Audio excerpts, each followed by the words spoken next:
Hello जी, good afternoon. अभी हम जो है डेटाबेस के सेकंड पार्ट में इस सेशन का टॉपिक है database architecture, multi tenant and partition. इसके ऊपर हम फोकस करने वाले हैं। हम स्टार्ट करते हैं हमारा सेशन। तो हम स्टार्ट करें डेटाबेस आर्किटेक्चर से। डेटाबेस आर्किटेक्चर क्या होता है?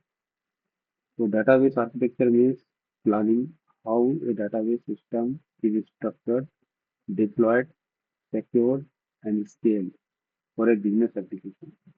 तो जब हम डेटाबेस का स्ट्रक्चर बनाने जाते हैं एज ए सॉल्यूशन आर्किटेक्ट, तो हमें ये सब चीज़ देखना होता है कि हमारा डेटाबेस का स्ट्रक्चर क्या होगा। जैसे मैंने लास्ट क्वेश्चन में बताया था कि हम डिसाइड करते हैं कि कौन सा डाटा हमारा सिक्वल यानी कि रिलेशनल डेटाबेस में जाएगा, किस प्रकार का डाटा हमारा नो सिक्वल में जाएगा, और उसके हिसाब से हम उसका स्ट्रक्चर बनाते हैं। और डिप्लॉयड का मतलब है कि आप उस डेटाबेस को कहाँ डिप्लॉय करने वाले हैं। आप मैनेज इंस्टेंस लोगे क्लाउड में, या आप एक वीएम लेकर के उसमें डिप्लॉय करोगे। ये सारा चीज़ जो है डिसाइड होता है जब हम आर्किटेक्चर को डिजाइन करते हैं। सिक्योरिटी के बारे में हम डिसाइड करते हैं कि हमारा डेटाबेस की सिक्योरिटी किस प्रकार की होगी, कैसे हम उसको अनऑथराइज एक्सेस से रोक सकते हैं। ये सारा चीज़ हमारा डिफाइंड हो जाएगा। स्केलिंग के बारे में हमें सोचना पड़ता है, क्योंकि आज हमारा एप्लीकेशन अगर स्टार्ट हो रहा है तो यूज़र कम होंगे। बस जैसे जैसे समय के साथ यूज़र बढ़ते जाएंगे।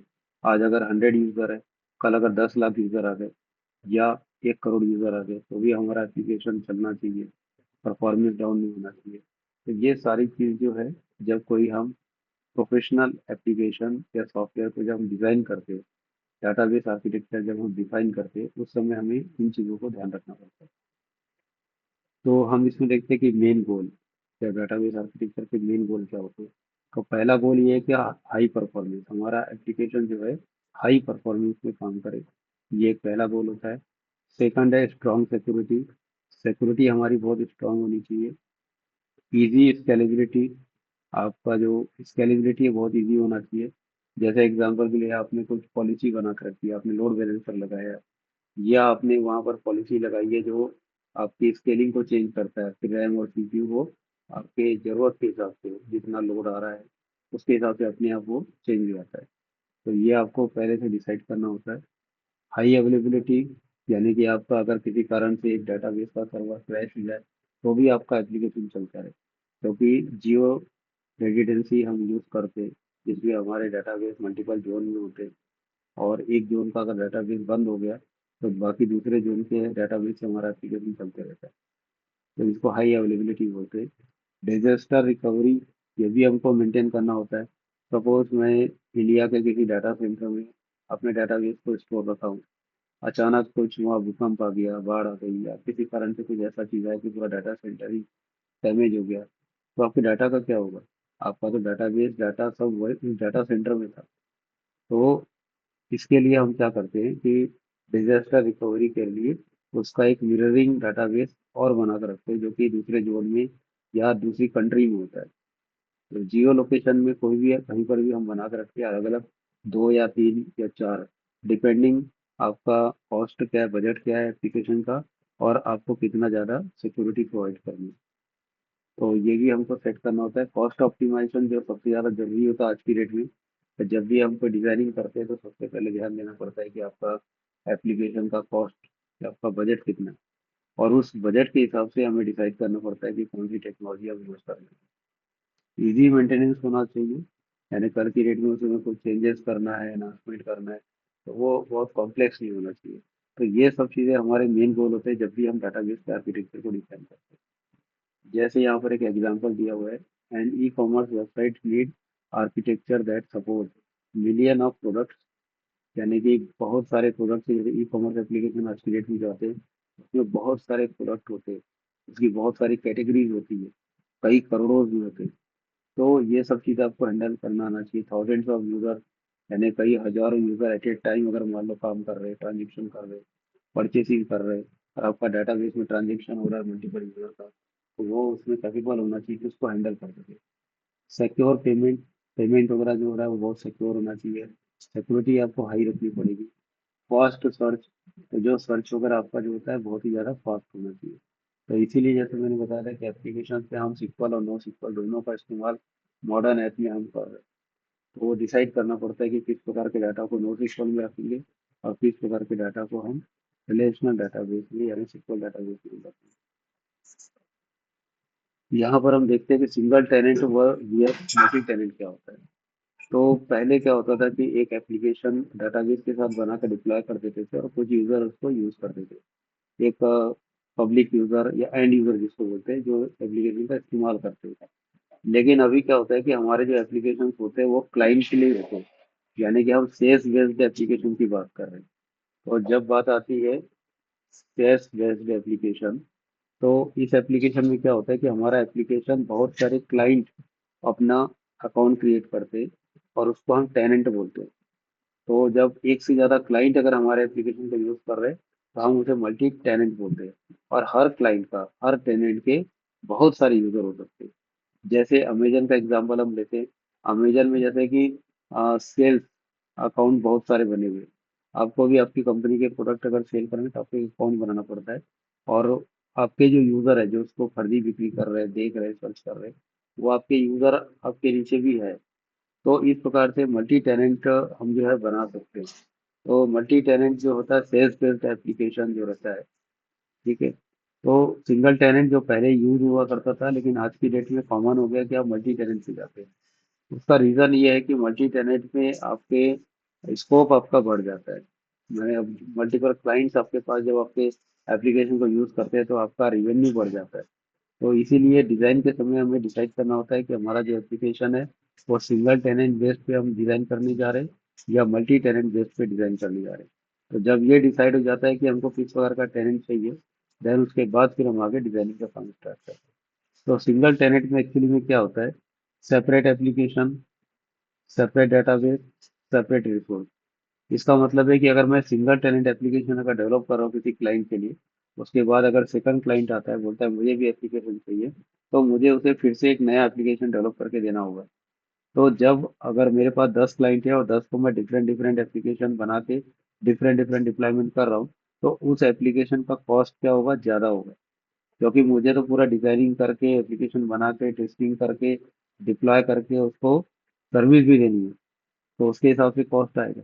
लेकिन मल्टी टेनेंट में क्या होता है कि एक बार हमको इम्प्लीमेंटेशन का कॉस्ट आता है, लेकिन उसके बाद मल्टीपल क्लाइंट्स अपना अकाउंट बना करके और अपने प्रोडक्ट वगैरह उसमें डाल के डायरेक्ट यूज कर सकते हैं। तो सेम एप्लीकेशन रहेगा, लेकिन आपके डाटाबेस भी सेम रहेगा। एक बार डेवलपमेंट करना है, अलग अलग क्लाइंट के लिए अलग अलग डेवलपमेंट नहीं हो रहा है, तो ये बहुत ही सस्ता पड़ता है दोनों के लिए।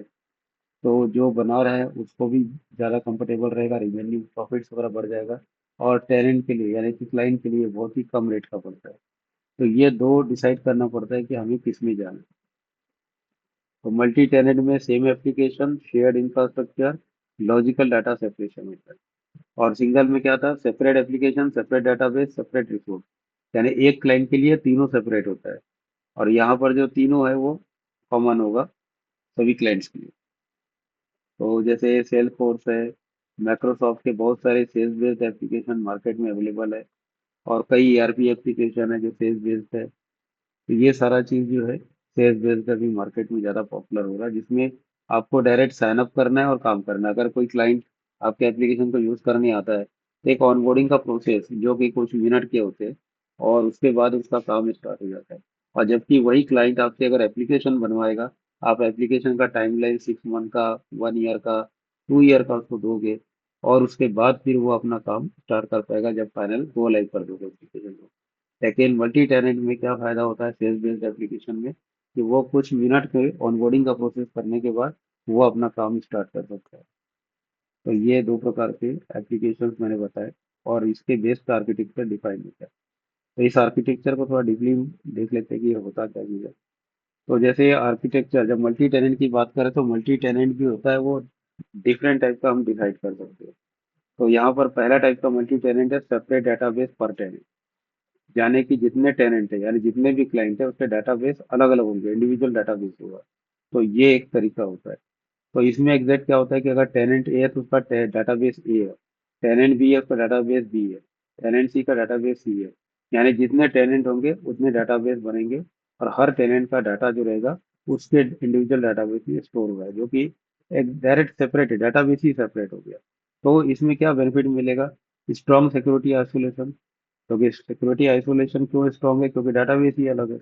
फिर इंडिपेंडेंट बैकअप एंड रिस्टोर। तो इसमें हमको इंडिपेंडेंट रहेगा, बैकअप की पॉलिसी सबकी अलग अलग हम रख सकते हैं उनके रिक्वायरमेंट के हिसाब से। Performance isolation. परफॉर्मेंस आइसोलेशन क्यों होगा? क्योंकि मान लो कि जैसे टेनेंट ए है, वो एप्लीकेशन को बहुत ज्यादा यूज कर रहा है, उसके जो यूजर है वो कई हजारों लाखों में। लेकिन जो टेनेंट बी है, उसका बिजनेस थोड़ा स्मॉल है, उसके पास यूजर कुछ 400-500 यूजर है मात्र। तो ठीक है, तो उसका परफॉर्मेंस जो रहेगा उसके हिसाब से काम करेगा। और जो टेनेंट ए है, उसका जो डाटाबेस में अगर हैवी लोड आ रहा है, तो हम बोलेंगे कि भाई आप स्केलिंग करो, आप रैम और सीपीयू को बढ़ा दो। तो डेफिनेटली अगर उसके पास इतने यूजर है, उसका बिजनेस बहुत ज्यादा चल रहा है, करोड़ों यूजर यूज कर रहे हैं, उतना प्रॉफिट अगर ले रहा है, तो वो क्या करेगा, डाटाबेस को स्केलिंग कर देगा अपने हिसाब से। और जबकि टेनेंट भी जो है, ये इसका यूज कम हो रहा है, यानी इसके पास यूजर कम है, तो इसको थोड़ा लो कॉस्ट का डाटाबेस चलेगा। तो इस प्रकार से परफॉर्मेंस आइसोलेशन भी यहाँ पर हो जा रहा है। Enterprise customer preference. तो एंटरप्राइज कस्टमर जो रहते हैं वो सेपरेट डाटाबेस प्रीफर करते हैं। एंटरप्राइज कस्टमर में जैसे कि आपका बैंकिंग हो गया, आपका बैंकिंग के अलावा और भी कई ऐसे गवर्नमेंट ऑर्गेनाइजेशन के एप्लीकेशंस वगैरह है जहाँ पर वो सेपरेट डाटाबेस रखना चाहते हैं उनकी पॉलिसी के कारण, या और भी रीजन हो सकते हैं। तो एंटरप्राइज कस्टमर जो रहते हैं वो इसको प्रीफर करते हैं कि सेपरेट डाटाबेस पर टेनेंट को। इजी कस्टमाइजेशन है। इजी कस्टमाइजेशन का मतलब है कि अगर मान लो टेनेंट ए, यानी क्लाइंट ए जो है, वो बोलता है कि मुझे एक अलग टाइप का फैसिलिटी चाहिए या कुछ एनहांसमेंट कराना चाहता है, तो हम उसका एनहांसमेंट कर सकते हैं, डाटाबेस में चेंजेस कर सकते हैं। क्योंकि बाकी लोग का डाटाबेस तो सेपरेट है, तो उनका कोई इम्पैक्ट नहीं होगा। तो कस्टमाइजेशन इजी हो जाता है, क्योंकि ये सेपरेट डाटाबेस की बात हो रही है यहाँ पर। इसके अलावा हम देखेंगे ड्रॉबैक्स भी है इसमें। ड्रॉबैक क्या है? Higher infrastructure cost. यानी कि जैसे कि 3 क्लाइंट हमारे पास है और 3 डाटाबेस हमने डिप्लॉय किया, तो हमें तीनों डाटाबेस का इंफ्रास्ट्रक्चर का कॉस्ट पे करना पड़ेगा। जबकि अगर सिंगल डाटाबेस होता तो एक बार कॉस्ट पे करते। तो ये इंफ्रास्ट्रक्चर कॉस्ट इसमें बढ़ जाता है, क्योंकि डिप्लॉयमेंट सबके अलग अलग हो रहे हैं, अलग अलग डाटाबेस और अलग अलग डिप्लॉयमेंट हो रही है सर्विसेज की। मोर डीबीए मैनेजमेंट। तो यहाँ पर मैनेजमेंट बढ़ गया, क्योंकि अलग अलग सर्वर पे अलग अलग डाटाबेस डिप्लॉय कर रहे हो, अलग अलग बैकएंड सर्विस डिप्लॉय कर रहे हो, तो आपको भी एक बड़ी टीम रखनी पड़ेगी। अगर आपके पास ऐसे 200 अगर क्लाइंट्स है और सबके डाटाबेस सेपरेट है, तो आपकी टीम बड़ी होनी चाहिए जो उनको सर्विस दे सके, उनको मेंटेन कर सके। मॉनिटरिंग कॉम्प्लेक्सिटी होगी, क्योंकि आपके में सेपरेट होने के कारण क्या हो रहा है, जो आप मॉनिटरिंग टूल है वो आपको सबके लिए अलग अलग लगाना पड़ेगा। और सबके लिए अलग अलग लगा दोगे तो उसको मॉनिटर करने के लिए भी आपको टीम भी चाहिए, रिसोर्स चाहिए, जो उन सबको मॉनिटर कर सके। तो ये थोड़ा सा ड्रॉबैक्स है इसके।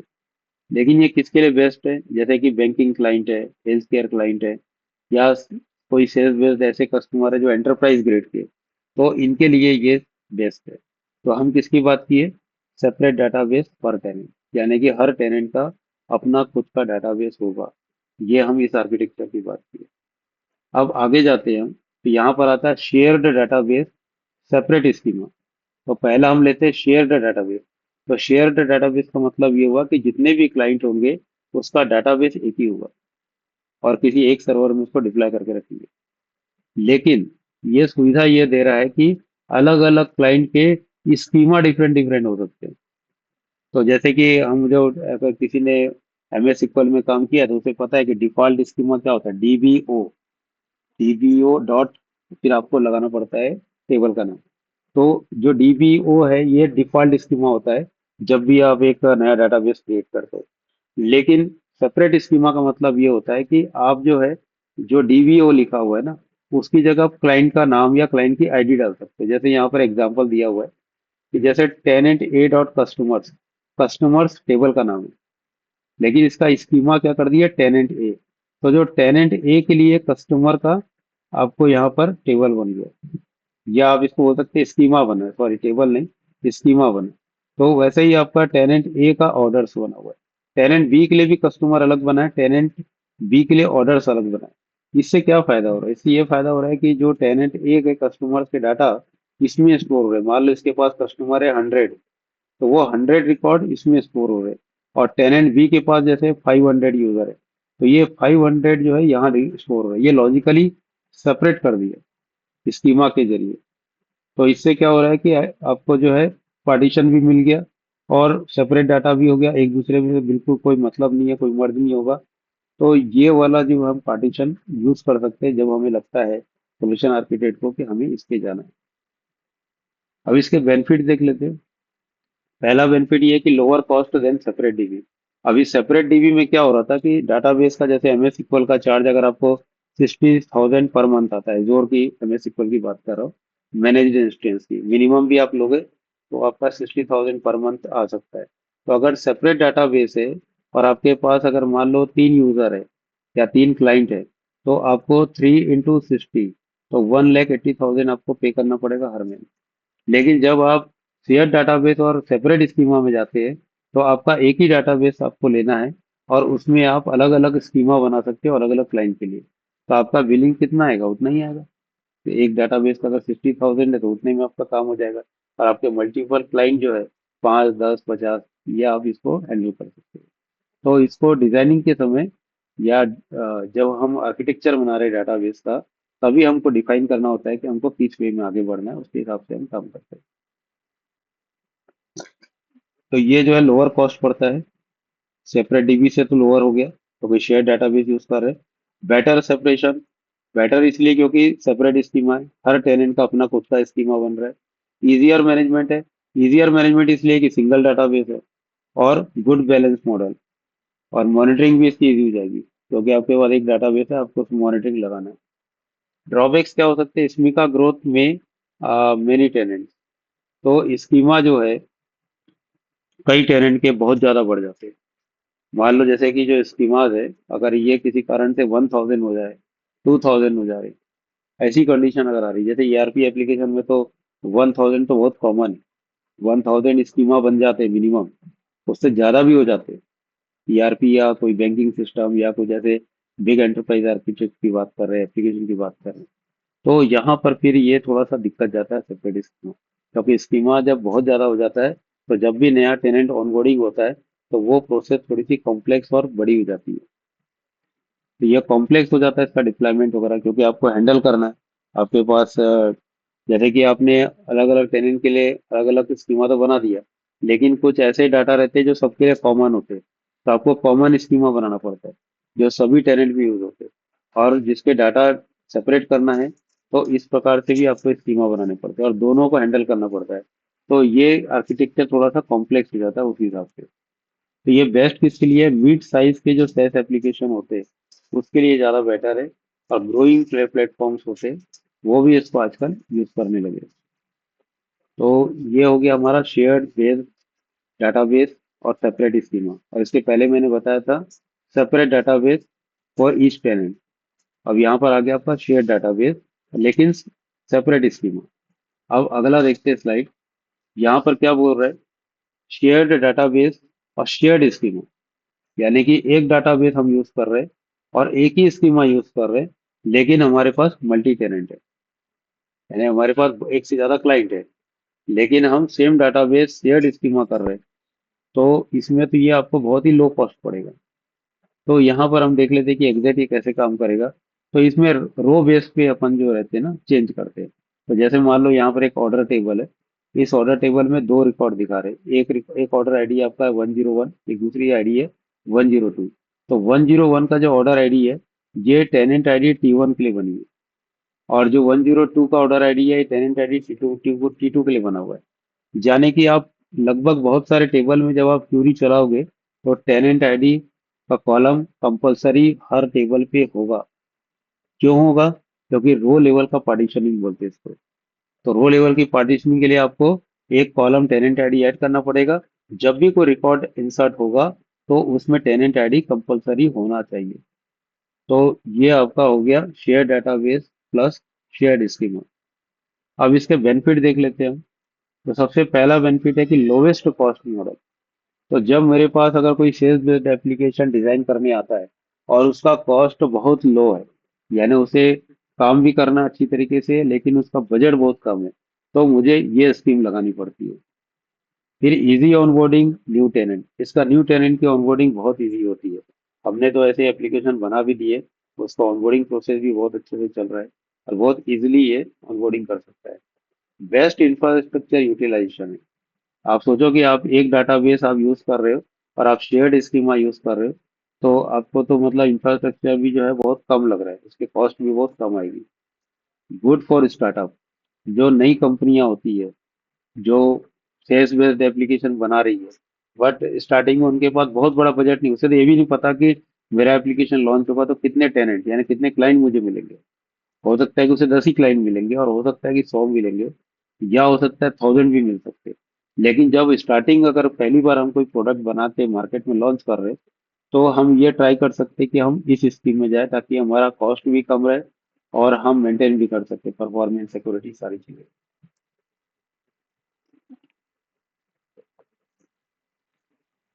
ड्रॉबैक्स क्या है इसके? Security control must be strong. तो इसमें जो सिक्योरिटी कंट्रोल करना है वो बहुत ही स्ट्रांग होना चाहिए। क्यों होना चाहिए? क्योंकि हमको डाटा आइसोलेट तो करना है, और 100% करना है, गाइडलाइन है। तो आपको रखना, आइसोलेट करके रखना है। लेकिन यहाँ पर क्या हो रहा है कि एक टेबल में ही मल्टीपल टेनेंट के डाटा जा रहे हैं। तो आपको इसको सिक्योर करना है। तो जैसे अभी मैंने लास्ट प्रोजेक्ट में यूज किया था पोस्टग्रे सिक्वल रिलेशनल डाटाबेस, जिसमें मैंने शेयर्ड डाटाबेस और शेयर्ड स्कीमा ही यूज किया है। लेकिन यहाँ पर मैंने सिक्योरिटी के लिए यूज किया आर एल एस, रो लेवल सिक्योरिटी होती है। ये रो लेवल सिक्योरिटी की पॉलिसी मैंने लगा के रखी थी हर टेबल में, ताकि डाटा जो है आइसोलेट रहे। टेनेंट आईडी के बिना कोई सेलेक्ट क्यूरी चल ही नहीं सकती अगर आपने आरएलएस लगा दिया। और जहां आपने टेनेंट आईडी दिया, तो उस टेनेंट आईडी के बेस पे ही डाटा आपको दिखाएगा, वो किसी दूसरे टेनेंट का डाटा दिखाएगा ही नहीं। अगर ये आरएलएस में नहीं लगाया और गलती से टेनेंट आईडी मैंने लगाना ही भूल गए, तो वो तो पूरा डाटा दे देगा सारे टेनेंट का सेलेक्ट क्वेरी पे। लेकिन जब मैं आरएलएस लगा दूंगा तो पहला कंपलसरी कर देगा कि आपको टेनेंट आईडी देना ही देना है। आपको पार्टीशन भी टेनेंट आईडी की बेस पे बनाना ही जरूरी है। और दूसरा, आप सेलेक्ट क्वेरी जब मारेंगे और टेनेंट आईडी पास कर दोगे, तो आपको उसी टेनेंट का डाटा रिट्राइव करके देगा। Query tuning required. तो इसकी जो क्यूरी है वो ट्यूनिंग बहुत जरूरी है, क्योंकि इसमें टेनेंट आईडी पार्टीशन ऐसे हम दो पार्टीशन मोस्टली करते हैं, एक टेनेंट आईडी बेस पे करते हैं और एक रेंज पार्टीशन यूज करते हैं। तो टेनेंट आईडी पार्टीशन और रेंज पार्टीशन ये लगभग सारे टेबल में हम करके रखते हैं, ताकि हमारी एप्लीकेशन की परफॉर्मेंस बहुत हाई रहे और डाटा भी जो है वो सिक्योर और सेपरेट रहे। Large table growth. तो अब स्वाभाविक है कि अगर आपका एक एक टेबल में मल्टीपल क्लाइंट के डाटा जा रहे हैं, एक क्लाइंट का अगर 1 लाख रिकॉर्ड चला गया, उसी टेबल में दूसरे क्लाइंट का 10 लाख चला गया, तो आपका जो टेबल की लेंथ है वो बहुत बढ़ जाती है। और जब टेबल में आपके डाटा बहुत ज़्यादा बढ़ जाते हैं, तो आपका क्यूरी स्लो हो सकती है, एप्लीकेशन का परफॉर्मेंस डाउन हो सकता है। तो इसलिए हमें इसको प्रॉपर हैंडल करना बहुत जरूरी है। लेकिन ये जो आर्किटेक्चर में इस प्रकार के जो शेयर्ड डाटाबेस, शेयर्ड स्कीमा हम क्यों ले रहे हैं? क्योंकि आपका जो कंपनी है वो स्टार्टअप है, या आपके प्रोजेक्ट का बजट बहुत लो है, फिर भी आपको सेल्स बेस्ड एप्लीकेशन बनाना है, मल्टी टेनेंट एप्लीकेशन बनाना है, तो आपको ये स्कीम में जाना पड़ेगा। तो अभी तक मैंने 3 प्रकार की स्कीम्स बता दी डाटाबेस को डिजाइन करने की, आर्किटेक्ट करने की। पहला मैंने बताया था कि separate database for each tenant. दूसरा मैंने बताया था कि share database but separate schema. और तीसरा बताया मैंने शेयर डेटाबेस और शेयर्ड स्कीमा। तो ये 3 प्रकार के टोटल होते हैं। अगर आप ओरेकल में जाते हो, एमएस सिक्वल में जाते हो, पोस्टग्रे सिक्वल में जाते हो, तो भी आपको माई सिक्वल में भी इवन जाते हो, तो आपको ये 3 प्रकार का आपको फैसिलिटी मिलेगा मल्टी टेनेंट एप्लीकेशन बनाने के लिए। तो यहाँ पर एक डायग्राम के थ्रू बताया गया है। पहला वाला जो है डाटाबेस पर टेनेंट, यानी कि हर टेनेंट का सेपरेट डाटाबेस होगा। ये ग्रीन कलर का यूजर है, मान लो यूजर 1 है, तो इसका डाटाबेस सेपरेट है। सेकंड यूजर का डाटाबेस सेपरेट है, और थर्ड यूजर का डाटाबेस सेपरेट है। एप्लीकेशन सेम है। एप्लीकेशन में आपका क्या आएगा? फ्रंट एंड आएगा और बैक एंड आएगा। तो हो सकता है कि फ्रंट एंड और बैक एंड का एप्लीकेशन सेम है, लेकिन जब ये टेनेंट और उसके यूजर काम करते, तो वो अपने अपने सेपरेट डाटाबेस में काम करते। सेकंड वाला आपको दिखा रहा है कि shared database and shared schema.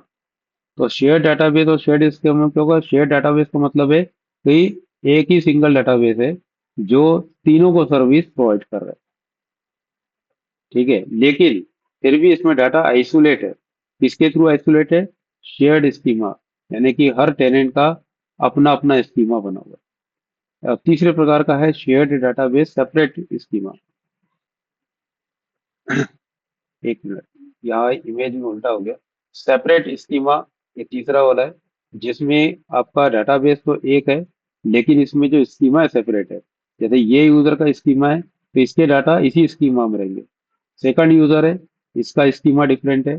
Third user का स्कीमा तो डिफरेंट है। ये वाला जो सेंटर वाला है शेयर डाटाबेस शेयर्ड स्कीमा, इसका मतलब है एक डाटाबेस है और सिंगल ही स्कीमा है और सब लोग इसमें काम कर रहे हैं। लेकिन इसमें सेपरेशन डाटा का किससे हो रहा है? आरएलएस यूज करके हो रहा है। आरएलएस हम कंपलसरी एनफोर्स कर देते हैं। टेनेंट आईडी पार्टीशन कंपलसरी कर देते हैं। रेंज पार्टीशन कंपलसरी कर देते हैं। और आरएलएस की पॉलिसी को हम इनेबल कर देते हैं, रो लेवल सिक्योरिटी। और पहला वाला जो इमेज था ये सेपरेट डाटाबेस है, यानी हर क्लाइंट का एक डाटाबेस ही डिफरेंट है। तो यहाँ पर मल्टीपल डाटाबेस है, यहाँ सिंगल डाटाबेस है, यहाँ सिंगल डाटाबेस है बट सेपरेट सेपरेट स्कीमास है ईच क्लाइंट। तो ये हमको डिफाइन करते समय कॉस्ट बजट ये सारा चीज हमें देखना पड़ता है। ओके, नेक्स्ट स्लाइड में जाते हैं।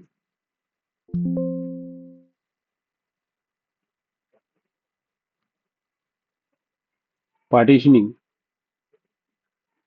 अब यहाँ पर हम आते हैं पार्टीशनिंग टॉपिक पे। तो partitioning means splitting a huge table into smaller logical parts for better performance। Huge table का मतलब क्या होता है? तो जैसे मान लो कोई टेबल में रिकॉर्ड इंसर्ट हो रहे, इंसर्ट होते होते रिकॉर्ड्स की संख्या बहुत बड़ी हो गई, कई करोड़ों अरबों की संख्या में रिकॉर्ड्स उस टेबल में आ गए। तो जब आप सेलेक्ट क्वेरी करोगे, जब आप कोई डाटा को फैच करने का ट्राई करोगे, आपका टाइम आउट हो जाएगा, क्योंकि वो इतने डाटा को रीड करते करते करते एक लिमिटेड टाइम रहता है, उतना देर तक वो मतलब वेट करता है रिस्पॉन्स का हमारा सिस्टम, अदरवाइज टाइम आउट बोल देता है। तो यहाँ पर परफॉर्मेंस बहुत आपकी स्लो हो जाती है और कई तो फेल होने लग जाते हैं ट्रांजेक्शन, या कई क्वेरी जो आपकी फेल होती है। तो उसको हमको कवर करने के लिए हमें पार्टीशन करना जरूरी होता है। तो पार्टीशन करने से क्या फायदे होते हैं? तो जैसे आपकी क्वेरी बहुत फास्ट हो जाती है, बेटर इंडेक्सिंग होती है, ईच आर्चिवल इजी आर्चिवल, यानी आप डाटा वगैरह को बहुत आसानी से आर्काइव कर सकते हैं। इजियर मेंटेनेंस, इसका मेंटेनेंस इजी हो जाता है। Improved backup strategy, backup strategy भी आप इसमें इम्प्रूव कर सकते हैं। तो पार्टीशन जो है ये बहुत जरूरी है। और ये तब डिसाइड करते हैं पार्टीशन का, आपको जब आपका विजन एकदम क्लियर होता है कि आज जो आप एक नया एप्लीकेशन बना रहे, नया सॉफ्टवेयर बना रहे, तो फ्यूचर में इसमें कितने यूजर आएंगे, कितने रिकॉर्ड्स पर टेबल पे आने वाले। तो जब आपको लग जाएगा कि मेरा मल्टी टेनेंट एप्लीकेशन है, तो डेफिनेटली आपको पार्टिशनिंग तो करना कंपलसरी है, क्योंकि जहाँ मल्टी टेनेंट की बात आ जाती है तो हर टेनेंट के डाटा अगर सेम टेबल में आएंगे तो उसके रिकॉर्ड्स बहुत ज़्यादा बढ़ सकते हैं।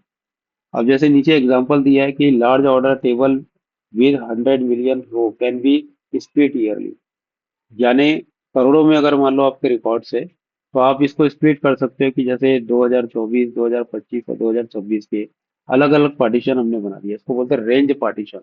तो जब हम रेंज पार्टीशन बना देते, तो आपका जो ये 3 ईयर का डाटा है वो स्प्लिट हो गया अलग अलग ईयर में। तो अगर आप क्यूरी चलाते हो उसमें तो डाटा को फैच करने के लिए, तो आप जब उसमें रेंज दे देते हो कि मुझे 2024 का इस पर्टिकुलर एम्प्लॉय आईडी का पूरा डिटेल चाहिए, तो वो क्या करेगा, 2024 के पार्टीशन में जाएगा और यहाँ से रिकॉर्ड को फैच करके दे देगा। जो फास्ट क्यों हो जाएगा? क्योंकि बाकी पार्टीशन में जा नहीं रहा, उसको हमने जिस रेंज में बता दिया उस रेंज में जा करके वो डाटा को सर्च करके लेके आ रहा है। तो इस पे स्पीड क्या हो जाती है, बढ़ जाती है। तो ये एक एग्जांपल यहाँ पर दिया हुआ है कि पार्टीशन क्या होता है और रेंज पार्टीशन करके हम कैसे परफॉर्मेंस और स्पीड बढ़ा सकते हैं। तो जैसे कि आपके बिलिंग सिस्टम है, ऑडिट ऑडिट लॉग है, ई कॉमर्स ऑर्डर्स है, कोई भी ऐसे एप्लीकेशन है जो मल्टी टेनेंट बेस पे या जहाँ पर रिकॉर्ड्स बहुत हैवीली स्टोर, मल्टी टेनेंट ना भी हो, जैसे कई हॉस्पिटल मैनेजमेंट के एप्लीकेशन होते हैं। अब वो हॉस्पिटल मैनेजमेंट का एप्लीकेशन चलते हुए 40 साल हो गया, तो 40 साल का रिकॉर्ड्स अगर वो कंटिन्यू कंटेन कर रहा है डाटाबेस में, तो आपका स्पीड स्लो हो जाएगा। तो फिर हम क्या करेंगे, पार्टीशनिंग करेंगे। अब जैसे ईयर वाइज रेंज पार्टीशनिंग कर दिए, तो वो डाटा की रिट्रीवल स्पीड बढ़ जाएगी, एप्लीकेशन की परफॉर्मेंस क्या हो जाएगा, इंप्रूव हो जाएगा। तो इसलिए पार्टीशन करना बहुत जरूरी होता है। अब पार्टीशन भी अलग अलग प्रकार के होते हैं, तो हम ये देख लेते हैं। बेसिकली दो ही प्रकार के होते हैं, एक हॉरिजेंटल पार्टीशनिंग बोलते हैं और एक वर्टिकल पार्टीशनिंग बोलते हैं। तो हम पहले देखते हैं कि हॉरिजेंटल पार्टीशनिंग क्या होता है। तो हॉरिजेंटल पार्टीशनिंग में क्या होता है कि जैसे आपके ईयर वाइज आपने पार्टीशनिंग कर दिया था, ईयर 2024 के नाम से 2025, तो ये आपका जो है पार्टीशनिंग आपने यहाँ पर कर दिया। या फिर आप क्या कर सकते हो, रीजन वाइज पार्टीशनिंग कर सकते हो कि जैसे इंडिया कस्टमर का अलग हमने पार्टीशन बना दिया, यूएसए कस्टमर का पार्टीशन अलग बना दिया, यूरोप कस्टमर का पार्टीशन अलग बना दिया। मैं यहाँ पर पार्टीशन की बात कर रहा हूँ, तो ये समझो कि आपकी डाटाबेस सेम है, टेबल सेम है। मैं किसी की बात नहीं कर रहा हूँ, टेबल के अंदर लॉजिकली पार्टीशनिंग हम कर रहे हैं। ये लॉजिकली पार्टीशनिंग हम एक टेबल में बना रहे हैं। सपोज ऑर्डर नाम का एक टेबल है, उस ऑर्डर टेबल के अंदर हमने ये तीन पार्टीशन बना दिए। ठीक है, तो कस्टमर नाम का टेबल है, लेकिन हमने उसको तीन पार्टीशन बना दिया। तो इससे क्या होगा कि जब आप इसमें कोई भी क्यूरी अगर रन करोगे, तो आपको एज ए पैरामीटर, आपको वेयर कंडीशन पे आपको ये देना पड़ेगा, या तो ईयर देना पड़ेगा, या आपको कंट्री का नाम देना पड़ेगा कि किसमें आपको डाटा ढूंढना है। तो आपका काम थोड़ा इजी हो जाएगा। तो ये पार्टीशनिंग आपको कमांड देके बनानी पड़ती है जब आप डाटाबेस बना के टेबल क्रिएट करते हो। तुरंत उसके बाद आपको पार्टीशन बनाना है। अगर एक बार आप डाटा डाल दिए टेबल में, तो उसके बाद आप पार्टीशन नहीं बना सकते। जब आप ब्लैंक डाटाबेस बना रहे हो, ब्लैंक टेबल बना रहे हो, और तुरंत आपको हर टेबल बनाने के तुरंत बाद पार्टीशन आपको तुरंत बनाना है कमांड चला के। और ये लॉजिकल पार्टीशन होता है, और ब्लैंक टेबल में ही आप बना सकते हो। एक बार डाटा डाल दिए तो आपको डाटा खाली करना पड़ेगा, पार्टीशन बना के फिर डाटा डालना पड़ेगा, काम आपका बढ़ जाएगा। तो ये हमेशा याद रखना है। तो ये हॉरिजेंटल पार्टीशनिंग इसको बोलते हैं, या इसको रेंज बेस्ड भी बोलते हैं। ये पार्टीशनिंग आपकी स्पीड को बढ़ा देती है। सेकंड पार्टीशनिंग हम देखते हैं, वर्टिकल पार्टीशनिंग। तो वर्टिकल पार्टीशनिंग क्या होता है, तो ये कॉलम के द्वारा जो है ये स्प्लिट हो जाता है टेबल। जैसे पहले जो हॉरिजेंटल पार्टीशनिंग था, वो रो को स्प्लिट कर रहे थे हम। जैसे कि हमारे पास रोज है, करीब 1 करोड़ के आसपास रोज है, तो हमने उसको स्प्लिट कर दिया, या तो ईयर वाइज किया, या हमने रीजन वाइज किया। तो ये रो को हमने स्प्लिट किया था। लेकिन वर्टिकल पार्टीशनिंग में हम क्या करते, कॉलम वाइज जो है हम स्प्लिट कर देते। एग्जाम्पल देखते हैं, जैसे कस्टमर बेसिक टेबल। तो कस्टमर का एक टेबल है, इसमें आप नेम का कॉलम है, ईमेल का कॉलम है, और एक फोन का कॉलम है। ठीक है, तो इससे क्या हो रहा है कि कॉलम से हम सेपरेट कर रहे हैं। मतलब अगर आप कोई क्यूरी चला रहे हो पर्टिकुलर, आप अगर मान लो ईमेल से सर्च करना चाहते हो, तो वो ईमेल पे ही चलेगा, बाकी पे नहीं चलेगा। ईमेल मैच कर गया तो वो रिकॉर्ड आपको देगा निकाल के। तो ये वर्टिकल पार्टीशनिंग में आता है। जैसे आपका कस्टमर मीडिया टेबल है, तो आपने क्या किया, डॉक्यूमेंट के टेबल अलग अलग बना दिए, फोटो के अलग बना दिए, अटैचमेंट के अलग बना दिए। तो हो सकता है कि किसी में रिकॉर्ड्स कम हो, किसी में मीडियम हो, और किसी में बहुत हाई हो। लेकिन जो रिकॉर्ड्स कम है, वो अगर मान लो सेलेक्ट क्वेरी मारोगे तो एटलीस्ट वो तो फास्ट आ जाएगा। लेकिन अगर हम इसको पार्टीशनिंग नहीं करते, डाटा मर्ज हो जाता है, तो फिर आपको पूरा का पूरा ही सर्च करना पड़ता है। तो इसके बेनिफिट्स क्या बोले, स्मॉलर फ्रिक्वेंट यूज टेबल, यानी कि जो फ्रिक्वेंटली यूज होते हैं ऐसे टेबल्स हम उसको सेपरेट बना लेते हैं, ताकि वो बहुत ही फास्ट काम कर सके। तो क्यूरी इसकी बहुत फास्ट हो जाती है, बेटर स्ट्रॉन्ग मैनेजमेंट आपको मिल जाता है।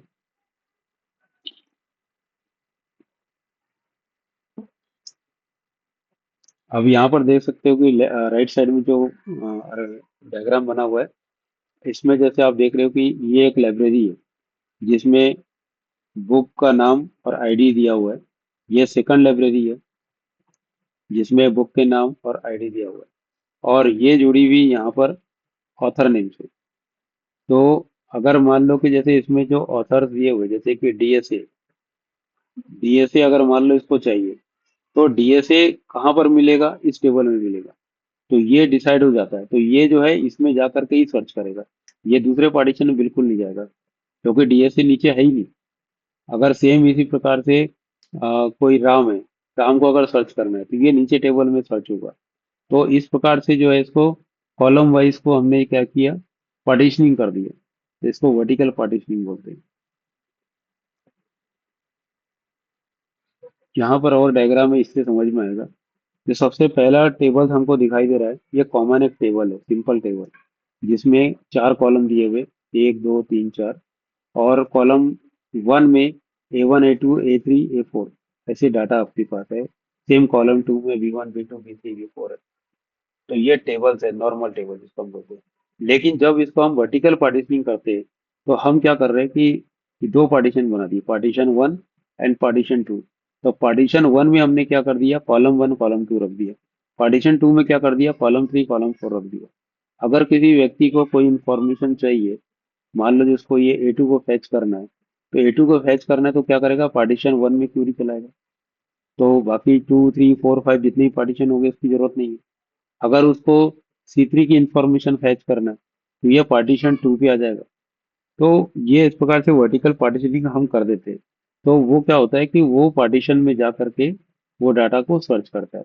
तो वर्टिकल पार्टीशनिंग आप बोल सकते हैं, स्मॉल टेबल्स भी हम बना सकते हैं, स्मॉल स्मॉल डिफरेंट टेबल्स भी हम बना सकते हैं। उसको वर्टिकल पार्टीशनिंग बोलते हैं।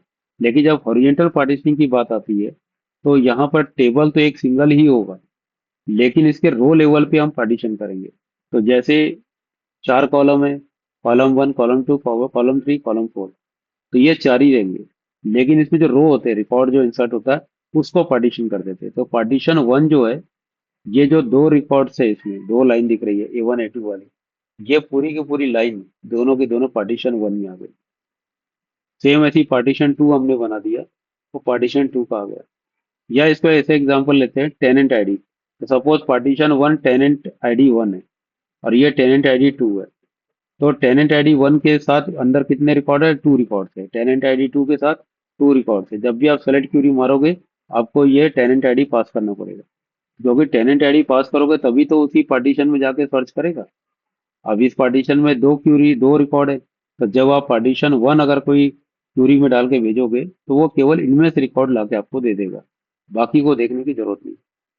तो ये एक्चुअली में पार्टीशनिंग होता है। तो ये डायग्राम इसलिए बताया था कि नॉर्मल टेबल में क्या हो रहा है कि आपको अगर कोई भी डाटा फैच करना है, आपको B2 का रिकॉर्ड अगर फैच करना है, तो उसे इस टेबल के सारे रिकॉर्ड्स को रीड करना पड़ेगा। तब वो जाके चेक करेगा B2 मेरे को मिल गया। ठीक है। लेकिन यहाँ पर क्या हो रहा है कि आपको ये वर्टिकल पार्टीशनिंग कर दी है, तो B2 आपके जिस पार्टीशन में है वो आपको सर्च करेंगे। तो आपको यहाँ पर केवल क्या हो रहा है कि जो रो है वो तो फोर है, लेकिन आपके कॉलम दो ही रीड होंगे, बाकी रीड नहीं होंगे। और इसमें क्या हो रहा है हॉरिजॉन्टल पार्टीशनिंग में, कि आपने रो लेवल पे किया हुआ है। तो जब आप पार्टीशन वन अगर क्यूरी में भेजोगे, तो इस कंडीशन में वो केवल दो रो को पढ़ेगा, लेकिन कॉलम चारों को पढ़ेगा। तो क्योंकि आपको रिकॉर्ड अगर B2 का चाहिए था, तो वो नीचे वाली लाइन का रिकॉर्ड आपको दे देगा B2 वाला। अब एक और इम्पोर्टेंट टॉपिक आता है, शार्डिंग। शार्डिंग एग्जैक्ट क्या होता है? तो जब बहुत बड़े बड़े डाटाबेस की बात कर रहे हैं, कोई एप्लीकेशन बहुत ज़्यादा चल रहा है, कई सालों तक काम कर रहा है, और उसमें डाटा बहुत ही ह्यूज क्वांटिटी में स्टोर हो रहा है, तो उस समय हमें शार्डिंग करना पड़ता है। अगर आप शार्डिंग नहीं करोगे, आपका एप्लीकेशन कुछ समय बाद स्लो हो जाएगा, डाउन हो जाएगा। तो शार्डिंग का प्लानिंग पहले से करना पड़ता है डिजाइन लेवल पे। अभी जितना भी सेशन मैंने बता रहा हूँ, ये डाटाबेस आर्किटेक्चर का सेशन चल रहा है, जिसमें आपको एप्लीकेशन डेवलपमेंट करने के समय आपको ये डिजाइनिंग करनी पड़ती है और आपको डिसाइड करना पड़ता है। तो ये सोल्यूशन आर्किटेक्ट जो होते हैं, ये इनके विजन इतने ज्यादा रहते हैं और रिक्वायरमेंट को, क्लाइंट को, डोमेन को अंडरस्टैंड करके रखते हैं। तो वो डिसाइड करते हैं कि हमें क्या यूज करना है। अब जैसे एग्जांपल के लिए शार्डिंग में हम देखते हैं कि एक ग्लोबल एप्लीकेशन हम बनाने जा रहे थे, और ग्लोबल एप्लीकेशन में पूरे वर्ल्ड में लोग उसको यूज करेंगे। तो हमने क्या किया, तीन शार्ड बना दिया, shard one shard two shard three. तो शार्ड वन इंडिया यूजर के लिए बना दिया, शार्ड टू USA यूजर के लिए बना दिया, शार्ड थ्री यूरोप यूजर के लिए बना दिया। तो इंडियन यूजर अगर मान लो कोई डाटा इंसर्ट करता है या कोई ट्रांजेक्शन करता है, तो वो क्या करेगा, शार्ड वन में चला जाएगा। USA का यूजर अगर मान लो ट्रांजेक्शन करता है डाटाबेस में एप्लीकेशन के थ्रू, तो वो सारे डाटा और रिकॉर्ड्स किस में स्टोर हो जाएंगे, शार्ट टू में हो जाएंगे। अब यहाँ पर क्वेश्चन ये भी आ जाएगा कि अगर एप्लीकेशन एक है, तो कैसे डिसाइड होगा कि यूजर USA से हिट कर रहा है या इंडिया से हिट कर रहा है? तो ये भी मैं बता दूं कि ये आपका जो DNS राउटिंग होती है, वहां पर आपको पॉलिसी लगानी पड़ती है। वो क्या करता है कि आपकी लोकेशन को चेक कर लेता है, और जब उसे पता चल जाता है कि जो यूजर हिट कर रहा है उसका लोकेशन अगर USA है, तो वो क्या करता है, उस शार्ड में हम भेज देते हैं। लेकिन अगर जितनी कंट्री है, तो क्या पूरे कंट्री का बनाना नहीं जरूरी नहीं है। आपका मेजर अगर मान लो 10 कंट्री की बात हो रही है, तो 10 कंट्री का शार्ड बनाओ और एक शार्ड आप कॉमन बना दो। अगर वो 10 कंट्री के अलावा कोई दूसरी कंट्री से अगर डाटा रिक्वेस्ट अगर आ रहा है तो कॉमन में आप शिफ्ट कर दो। तो जितना आपको पता है कि आपका एप्लीकेशन मेजर किस कंट्री के लिए बन रहा है, तो उतने शार्ट तो आपको बनाने पड़ेंगे, क्योंकि जैसे जैसे समय बीतेगा रिकॉर्ड्स की संख्या बहुत तेजी से बढ़ते चली जाएगी। तो ये सिंपल शार्डिंग बोलते हैं इसको। शार्डिंग मतलब एक सेपरेट डाटाबेस ही है, अलग अलग रीजन में हो सकता है। तो शार्ड वन, शार्ड टू, ऐसे अलग अलग इसके नाम दे देते हैं। और उसके हिसाब से जब वो डिसाइड कर लेता है कि जो डाटा स्टोर करना है या रिट्राइव करना है, तो वो यूजर कहाँ का है, और सेम उस डाटाबेस में वो भेज देता है। तो इसको हम शार्डिंग बोलते हैं। तो जैसे मोंगो डीबी वगैरह भी यूज करते हैं नो सिक्वल में, तो उसमें भी हम शार्डिंग कर सकते हैं। और कई बार मैंने सिक्वल यानी रिलेशनल डाटाबेस में भी शार्ड करते हुए मैंने देखा है। बेनिफिट्स में देखते हैं कि मैसिव स्केल, यानी कि आपका स्केलिंग इसकी बहुत मैसिव होती है। ग्लोबल एप्लीकेशन में एक्चुअली में इसका यूज किया जाता है। फास्टर लोकल एक्सेस होता है। लोकल एक्सेस फास्ट क्यों हो गया? इंडिया के यूजर अगर मान लो कोई कमांड दे रहे या कोई डाटा को फेच करने का ट्राई कर रहे, रिपोर्ट जनरेट का ट्राई कर रहे, वो उसको बहुत ही फास्ट मिलेगा, क्योंकि वो शार्ड वन में चला जाएगा, और शार्ड वन में केवल वही डाटा है जो इंडियन यूजर का है। बाकी यूजर के शार्ड अलग बन गए, इसलिए इसका लोकल एक्सेस बहुत ही फास्ट हो जाता है। ग्लोबल डिस्ट्रीब्यूशन, तो वही के ग्लोबल एप्लीकेशन के लिए शार्डिंग की जाती है, तो ग्लोबल डिस्ट्रीब्यूशन इसका बहुत आसान हो जाता है। ड्रॉबैक्स क्या है? Complex join. अगर मान लो कुछ ऐसा ट्रांजेक्शन हम सोचेंगे कि इंडियन यूजर के कोई डाटा का यूएस यूजर के डाटा से मिला के कोई डाटा निकाल लेती है, पॉसिबल नहीं है। क्योंकि ये शार्डिंग अगर हम यूज कर दिए, तो फिर मल्टीपल रीजन का या मल्टीपल शार्ड के डाटा को ज्वाइन नहीं कर सकते। और कर भी सकते हैं तो उसके लिए एक तरीका है कि कुछ डाटा के पोर्शन को ले जाके एक स्पेस होता है, या एक सेकेंडरी डाटाबेस बोला जाए, उसमें आप इसको ले जा सकते हो, और वहां जाकर के आप ज्वाइन कर सकते हो। तो ये वाला भी मैंने ईआरपी एप्लीकेशन में देखा है, जहाँ मैक्रो सर्विस आर्किटेक्चर में कई बार हम बैकग्राउंड में कोई डाटा ब्रिक्स या अलग टाइप के कोई डाटाबेस यूज करते हैं, और एक्चुअली में जो सेपरेट डाटाबेस है उसके डाटा कॉमन जगह पे भी रिस्टोर होते थे, स्टोर होते रहते हैं। और जब वहां से डाटा निकाला जाता है तो उनमें फ्लेक्सिबिलिटी होती है कि आपस में ज्वाइन किया जा सकता है। लेकिन ये रेयर कंडीशन में होता है जो मैं बोल रहा हूँ। लेकिन नॉर्मली आप मान के चलो कि बहुत ही कॉम्प्लेक्स होगा ज्वाइन करना। एक शार्ट के अंदर आप कर सकते हो, लेकिन मल्टीपल शार्ट में तो आप बिल्कुल नहीं कर सकते। अब यहाँ पर देखते हैं कि हैश बेस्ड शार्डिंग क्या होता है, रेंज बेस्ड शार्डिंग क्या होता है। तो हैश बेस्ड शार्डिंग जो है ना, बहुत ही पॉपुलर है मार्केट में। किसी भी प्रकार का शार्डिंग करते हो या आप पार्टिशनिंग करते हो, तो आपको हैश बेस्ड ही करना है। तो हैश बेस्ड जिसको हम रिमाइंडर बोलते हैं, ठीक है, रिमाइंडर और मॉडलर दो चीज होती है। तो रिमाइंडर के थ्रू जो हम करते हैं उसको हैश बेस्ड बोलते हैं, और मॉडलर रेंज बेस्ड शार्डिंग बोलते हैं इसको। और मैंने बताया कि किसी भी प्रकार का पार्टीशन भी इवन कर रहे हो, जैसे लास्ट टाइम मैंने बताया था रो लेवल पार्टीशन आप कर रहे थे, तो वहां पर भी आपको जो है मॉडलर और रेंज दोनों बेस पे आपको पार्टीशन बनाना ही पड़ेगा। और ये लॉजिकल पार्टीशन होता है और बहुत ही फास्ट काम करता है। इसका स्क्रिप्ट अगर आप एआई टूल में ढूंढोगे तो आपको कैसे बनाना है वो स्क्रिप्ट ही डायरेक्ट आपको मिल जाएगा। तो ये आपके शार्डिंग का डायग्राम भी राइट साइड में दिया हुआ है कि आपका जो एक डाटाबेस है वो एग्जैक्ट सिंगल डाटाबेस है, लेकिन इसको शार्ड बनाया गया 1 2 3। और ये कंट्री वाइज बना सकते हैं, ईयर वाइज बना सकते हैं। ये 2020 का है, 2021 का है, 2023 का है। या फिर कंट्री वाइज बना दिए कि इंडिया का है, यूएसए का है, ऑस्ट्रेलिया का है। तो इस प्रकार से आपको शार्डिंग करनी होती है। तो ये परफॉर्मेंस वगैरह आपका मेंटेन रखता है। Thank you.